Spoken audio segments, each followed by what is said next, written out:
Good morning po sa lahat. Isa pang liyugto ng ating daily Bible blessings.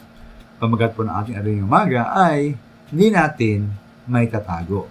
Hindi natin may tatago. Ako po nasa elementary pa, nag-aaral. Minsan po bumaho po minsan ang aking malaking bag. Napakabaho. Simula ay pinabayaan ko lang.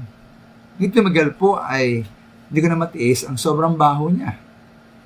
Yung pala po, may naiwan pala akong isang hilaw na hipon na marahil po din ako para sa isang subject sa paaralan. Nung nga po ilarawan mamaya ng isang kartunghanan sa ating buhay bilang mga Kristiyano, na kapag tayo po ay nagkasala laban lalo sa ibang tao at tayo po ng atraso at hindi basa-basa ito may tatago. Kung ating pong hindi ayusin ang bagay na ito, dating panahon, ito po ay babaho, milalantad, at ating pagbabayarin din naman. Nga pa rin nga mga minamahal sa mga kapatid po ni Jose sa Maranti pa sa Old Testament, na ayon po sa Genesis chapter 37 verse 20, sila po yung nagplano na kanilang patayin si Jose. As sa verse 20-24, inaban nila ang mahabang damit ni Jose, inilubog at inuhulog siya. Inulog siya sa isang tuyong balon. Verse 28 po, inihalon nila si Jose at siya po pinagbili.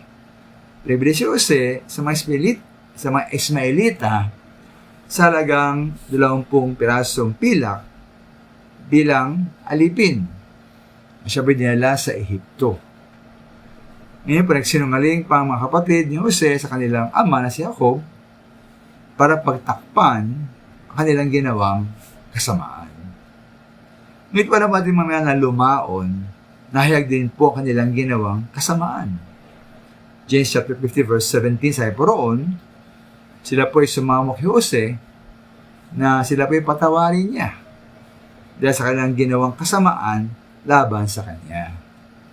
Ito po ang ginawa ng mga kapatid ni Jose ay naging paraan upang maligtas sa kagutom ang buong pamilya ni Jacob.